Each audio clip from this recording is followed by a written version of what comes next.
Hey lovers, let's make this tasty, delicious homemade applesauce that can be used for baking.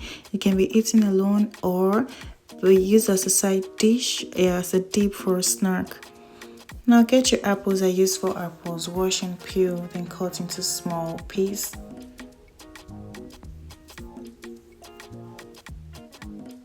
Now transfer to a cooking pot and add white vinegar. You can use lemon juice in place of white vinegar. This will help to prevent browning.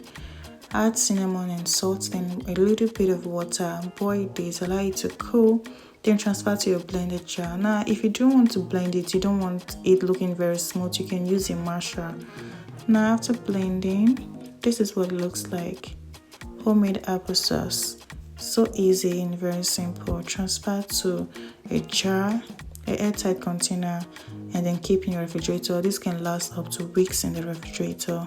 Let me know if you'll be trying.